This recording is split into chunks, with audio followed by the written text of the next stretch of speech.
নমস্কার বন্ধুরা, কেমন আছেন? আশা করি সবাই ভালো আছেন। আজ আমি বানাবো চিকেন প্যাটিস। আর এই ঘরোয়াভাবে চিকেন প্যাটিস বানাবো। তার জন্য আমি এই চিকেন প্যাটিসটা বানানোর জন্য নিয়েছি চিকেন ছোটো ছোটো করে কেটে পেঁয়াজ রসুন আদা লঙ্কা বাটা দিয়ে ম্যারিনেট করে রেখেছিলাম। সেটা আমি কড়াইতে এবার তেল দিয়ে দেবো। তেল দিয়ে চিকেনটাকে ভেজে নেব। চিকেনগুলোকে আমি ভেজে নেব।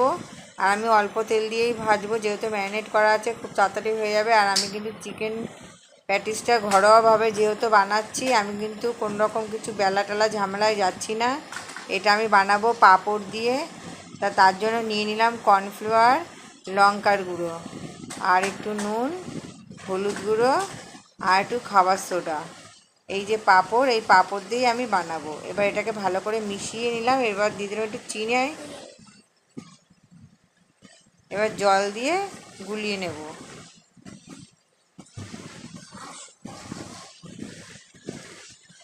দেখুন আমি যে কর্নফ্লাওয়ারটা গুলিয়েছি এটার ঘনত্বটা দেখিয়ে দিলাম। আর আমি একটা প্লেটের উপরে 2 ফোঁটা তেল ফেলে দিলাম। ওই তেলটুকু দিয়ে আমি প্লেটটাকে ভালো করে মাখিয়ে নিচ্ছি, কেননা আমি যে চিকেন প্যাটিসটা যে তৈরি করব পাঁপড় দিয়ে, ওটা ওর ভেতরে রাখবো তাই। আর একটা থালায় জল নিয়ে নিলাম, নিয়ে পাঁপড়গুলোকে আমি ভিজিয়ে নিচ্ছি, কেননা পাঁপড়গুলো না ভিজালে নরম হবে না। তা পাঁপড়টাকে ভিজিয়ে আমি জল ঝরিয়ে নিলাম। এবার ওই যে চিকেনটা যে ভেজে নিয়েছি, ওই ভাজা চিকেনটা এবার আমি ওই পাঁপড়ের উপরে দিয়ে দিলাম। এবার সুন্দর করে আস্তে করে মুড়ে নেবো। দেখুন ভিজিয়ে নেওয়ার কারণে কত সুন্দর পাঁপড়টা ভাজ করা যাচ্ছে। আর এই রেসিপিটা কিন্তু একদম নতুন রেসিপি, আর অসাধারণ খেতে লাগে।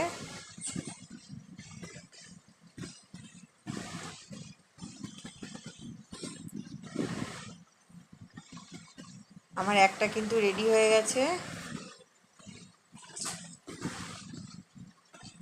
এইভাবে একে একে করে এইভাবে কিন্তু আমি সব কটা রেডি করে নেবো। আমি যে কটা বানাবো সব কটা রেডি করে নেব।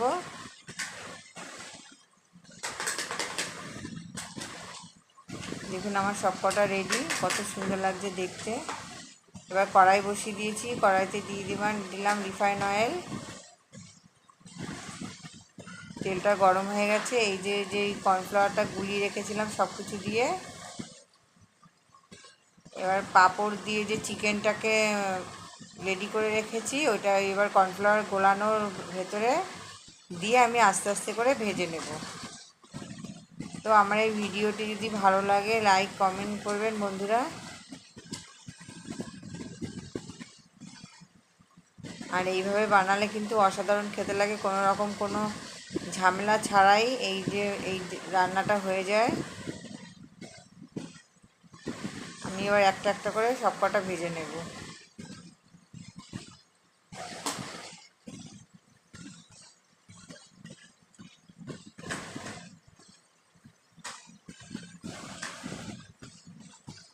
আর এটা কিন্তু গ্যাসের আগুনটা কমিয়েই ভাজতে হবে। একটা একটু ভাজা হয়ে যাওয়ার পরে আমি আবার আরেকটা দিয়ে দিলাম।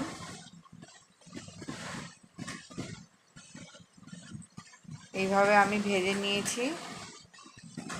গ্যাসটাকে কমিয়ে একটু উল্টে পাল্টে সুন্দর করে ভেজে নিয়েছি।